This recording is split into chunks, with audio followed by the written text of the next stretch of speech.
Duke mbetur sërish te Erion Veliaj, kryetari i Partisë Demokratike Sali Berisha ka deklaruar se ndoshta dhe ka gjasa që Erion Veliajt mund të jetë dërguar plumb brenda zarfit në burg apo edhe mund të jetë droguar. Si mendoni, mund të kenë arritur deri në skenar të tillë që pretendon Berisha? Berisha foli për llogarit Ahmetajt kur tha rrezikohet familja, se bashkë koordinuan.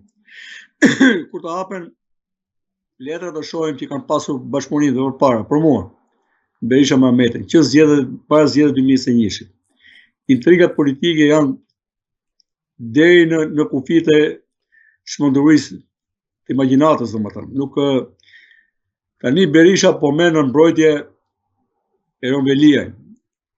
Kjo është edhe kjo megjithatë, duke parë që bizneset e familjes kanë shkuar mirë në Tiranë, nuk është çudi ta marrë të mbrojtje.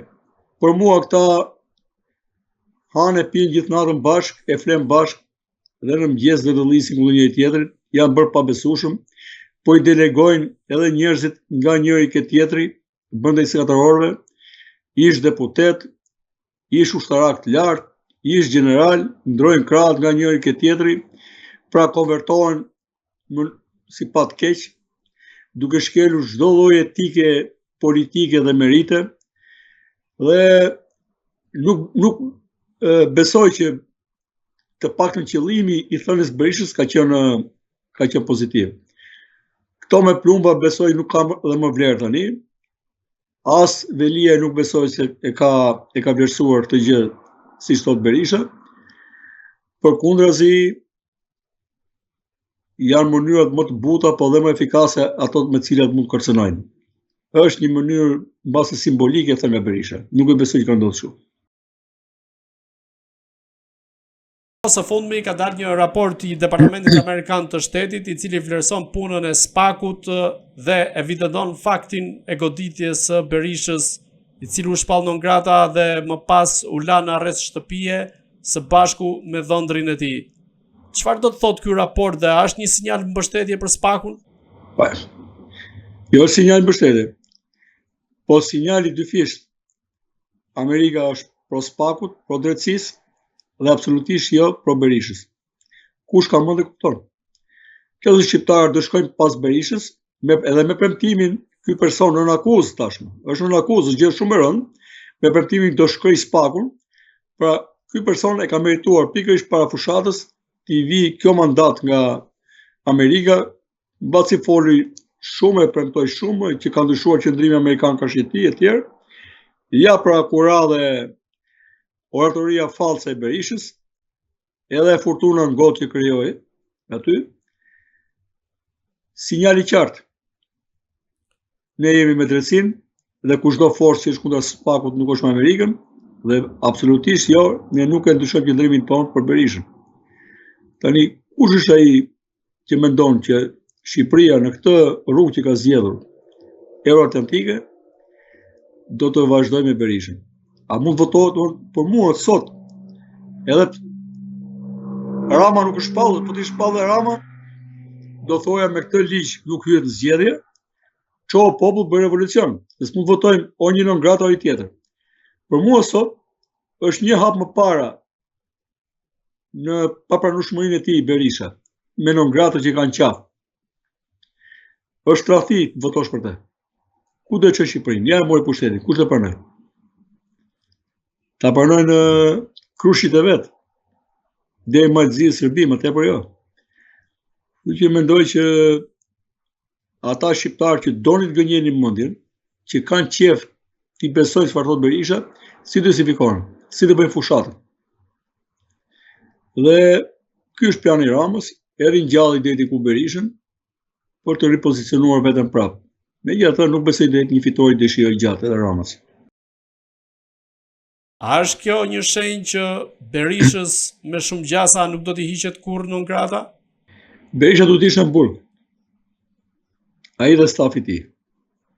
Band për mua është organizatë kriminale në gjithë kuptimet e fjalës. E ka emrin parti politike, po për mua dhe parti politike të gjitha janë kthyer në krim të organizuar. Ne do të kishim mbaruar punë me Berishën sot.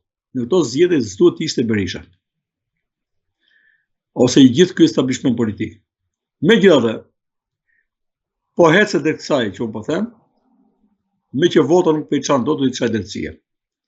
Dhe kur të vendoset drejtësia, atëherë do të kemi mundësinë të votojnë sipas nevit një kushtetues, zgjedhje të lira të ndershme, periodike dhe gjithë përfshirëse e tjerë.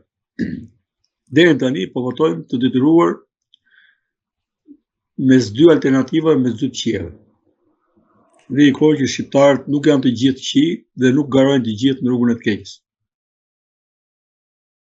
Ju e përmendët pak më parë po sa i përket kontratës Berishës me konsulentin amerikan Chris Lasivita, pse deri më tani nuk është bërë publike kontrata që Berisha ka vendosur me këtë konsulent amerikan dhe çfarë po fshe në këtë rast?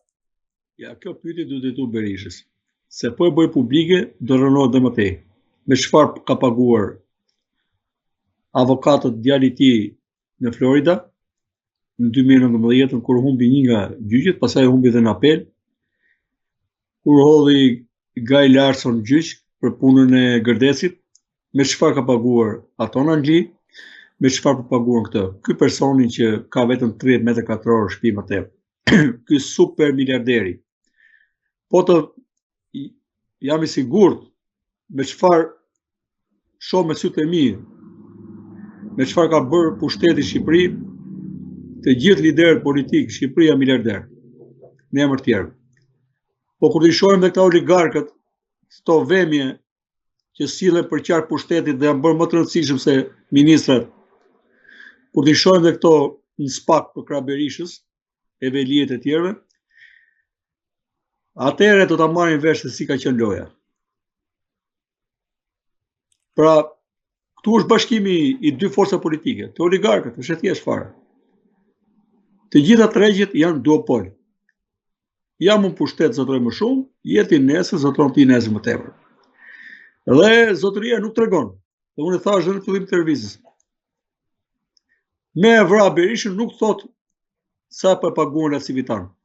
Kur të marrin vesh shqiptarët që është shumë e madhe shuma që se po paguan Romelie, po paka shumë kështu do jetë, qindra mijëra dollar ora. Po unë ka përshtypjen që aty ka kaluar shifra e milionave të dollarëve me dy shifra ka kaluar paktën. Duhet të jetë mbi 10 them unë. Pastaj mbi 10 mund shkoj 50, 10, pastaj bëhet me 3 shifra 100, nuk e ka problem ta. Pasi mi qenë shumë pasur. Dhe ajo që mungon tek ne është këta zabërhanët që paguajnë se ka problem dhe 5.000 euro ora, ka dhe avokat me shifra të tilla që po them, 5.000 pound ora. Po nuk merre me këtë lloj llumi. Por tani 1.200 euro ose 1.800 dollar ora. Po kush e gjizvjen?